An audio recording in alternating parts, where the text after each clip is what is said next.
ये विवाह में जो लेने देने की परंपरा है ना, दहेज वाली, देखो दहेज देना तो चाहिए, मांगना नहीं चाहिए। दहेज मांगना अपराध है, याद रखना। अच्छा बोलो, दहेज देना एक प्रसन्नता का विषय होता है कि नहीं? लेकिन मांगते क्यों हो? मांगना नहीं चाहिए। ये कन्फर्म है कि मिलेगा ही मिलेगा, क्षमता के अनुसार मिलेगा। लेकिन किसके अनुसार मिलेगा? क्षमता के अनुसार मिलेगा।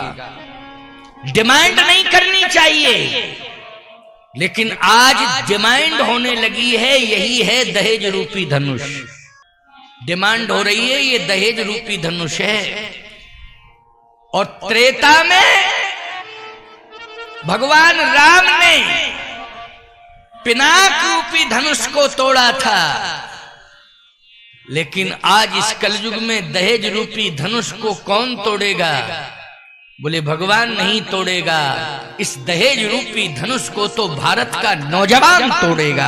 अगर नौजवान संकल्प कर ले कि हमें विवाह तो करना है, लेकिन माँ बाप से ये कह दे कि मांगना नहीं, मेरे विवाह में किसी भी प्रकार से कोई डिमांड मत करना, जो भी इच्छा से मिलेगा उसे स्वीकार करना।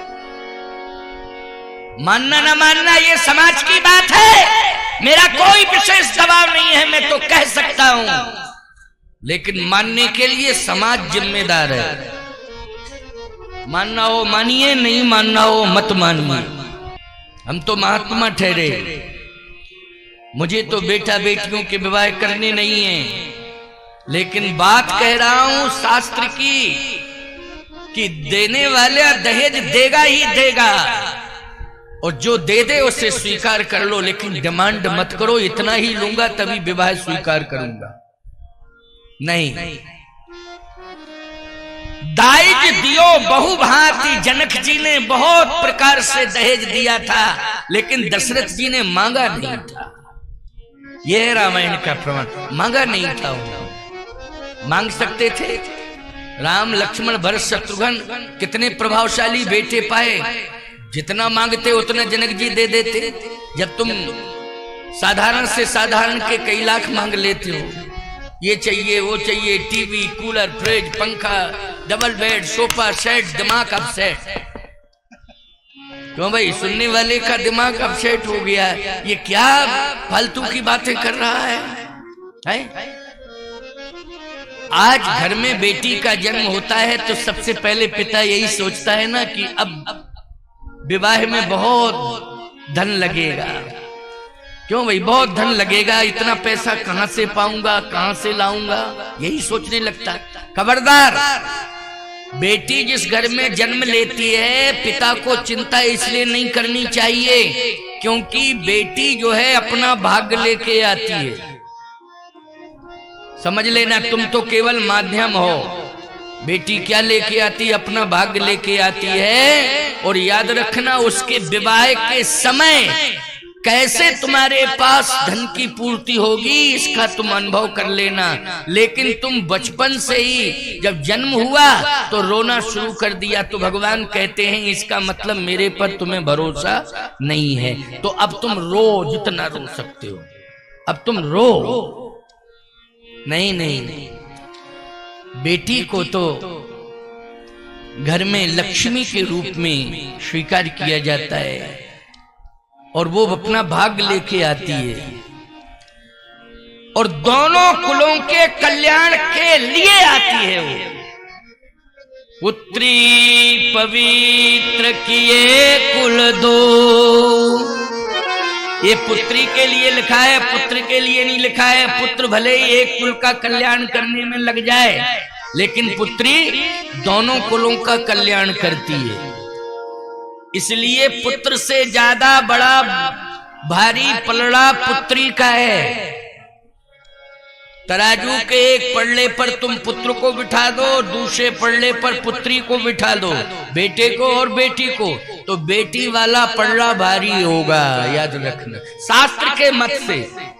किसके मत से? शास्त्र के मत से बेटी का पल्ला भारी होगा।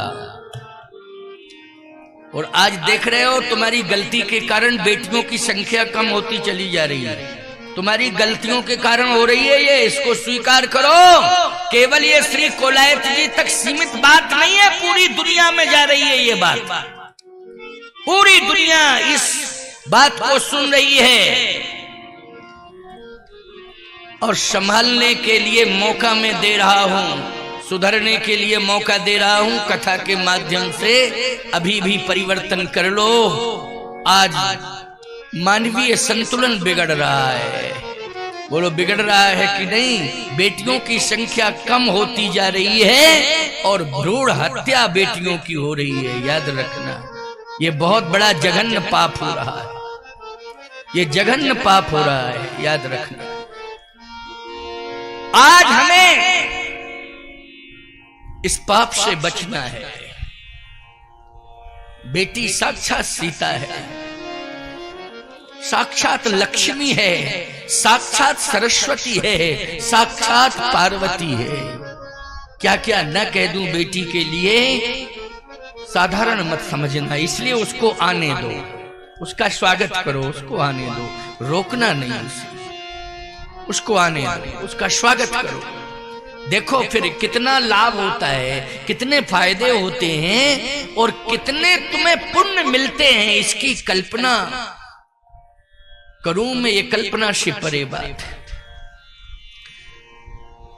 आपको मालूम है जनक जी ने पुत्रों को तो प्राप्त कर लिया था, लेकिन पुत्रियां एक भी नहीं, एक भी पुत्री नहीं थी। याद रखना, पुत्र तो थे।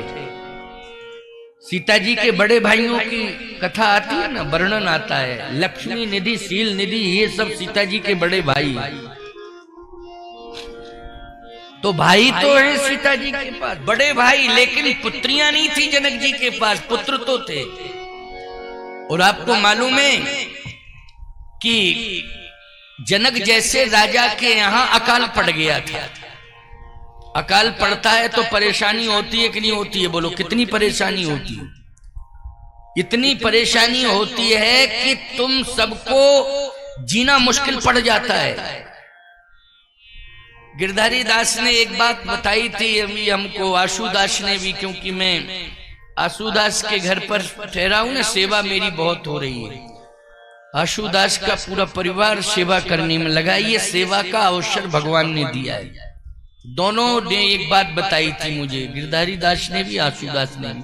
आप के चरण पहले पड़े थे तो अकाल नहीं पड़ा था क्षेत्र में, ऐसा लोगों ने बताया। लेकिन अभी कुछ समय से, अब आप आ गए हो तो कुछ समय से थोड़ी परेशानी मान लो महसूस भी हो रही थी। अब आपके आने से वो परेशानी क्षेत्र की दूर हो जाएगी। भरपूर अन्न होगा, भरपूर अन्न होगा, होगा अन्न, ये विश्वास करो, भरपूर होगा। हम तो भगवान के पार्षद हैं, उन्हीं से कह देते हैं कि थोड़ा सा समझ लेना जरा बीकानेर जिले को, और खासतौर से कोलायत तहसील को जरा थोड़ा आप समझ लेना है। मैं वहां गया था, वहां की समस्या मैंने देखी प्रभु, अब आप थोड़ा सा समझ लेना। मैं तो भगवान का पार्षद हूं, समझ गए हो क्यों? इसलिए बात उन तक पहुंचा देता हूं, और उन तक यदि बात पहुंच गई तो फिर वो तो सक्षम है, सामर्थ्यवान है। क्यों भाई? कहां से दे देगा ये कुछ कहा नहीं जा सकता है, कहां से तुम्हें मिलेगा? मिलेगा, विश्वास करो, लेकिन मिलेगा। बस इतना ध्यान रखना है कि हम शास्त्र का मत स्वीकार करें।